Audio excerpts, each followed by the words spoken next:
Welcome back, guys, to Moments with Greg. Man, y'all see I got my son back. The sun back, although I was still the light. Y'all still the light, too. Even when it's gloomy out. But, man, the sun is shining, the sun is out. I couldn't miss this opportunity to just soak it up and just vibe and be with y'all in this presence, man. So, what up, though? What up, though, y'all? Love. So, what we talking about today? What moment are we sharing today? I want to talk about the promised land. What's the promised land? Ask yourself that real quick while we create this energy and create this vibe, man. The promised land. What's the promised land? So, I know most of us have heard about the story of Moses freeing the Israelites from Egypt, being in bondage for 400 years. And in that process, they were making their movement towards the promised land. Right? Everybody is moving towards the promised land. And to condense the story, we all know that they were on that hunt for 40 years, and the people who were freed from bondage in Egypt were not able to enter, including Moses, into the promised land. Right? So we know on this trip that these people, the Israelites, they complain, they wipe, they moan, they grind, they lost certain faith, and even Moses got irritated and did some things that wasn't pleasing to the Most High. And I was talking to my brother, and we were just talking about just paradigms and perspectives. And what really got me was, number one, I'm extremely grateful for my life, my ability to create, my ability to be a co-creator with God in my life. And living where I live is beautiful. I mean, I get sceneries like this, and it's just amazing, I don't take it for light, I don't take it for granted, and I do give gratitude literally every day. I wake up with a smile, and I'm grateful. I'm grateful because it's not easy, but we continue to move forward. We continue to grow. We continue to learn. We continue to submit when we need to submit. And we're open. My heart is open. My life is open to new possibilities, increasing environments, increasing people, people who are here to sow into my life, and people who I'm supposed to sow into their life, right? All a part of purpose, all a part of the process. So talking to my brother, back to this story, the promised land. All right, talking to my brother, and I say, when I walk outside of my building, I run into homeless people. As we know, any major city has a huge homeless population in their downtown areas, and that's the same thing here where I live.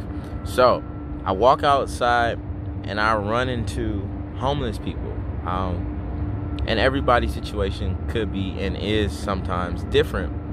But I realize when I enter into my building and I enter into my home and I see the amenities that they provide for us and the life that I'm able to live, in my mind, in my spirit, in my heart, I'm living in the promised land. When I walk outside of my building and I look at all the beauty around me, and I see people moving and I see life, I still believe I am in the promised land. However, I can stand next to someone who has nothing in this same environment.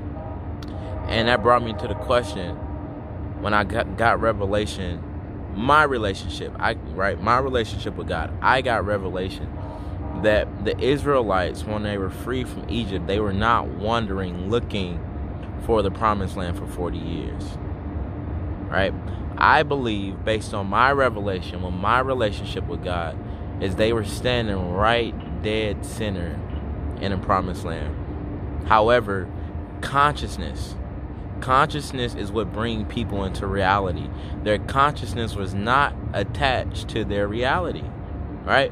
Their consciousness did not receive the fact that they were already in the promised land. They weren't lost for 40 years physically, as far as trying to find out where they were going. No. They were lost up here in their hearts. They lost faith. They lost hope. They lost the will. They lost, inspiration. They lost trust, right? And at that moment, whether they was standing in acres of gold, whether they was standing in diamonds, whether they was standing in the middle of honey and milk, they were not able to see their promised land because their hearts had turned, their faith had deterred, and their trust had disappeared.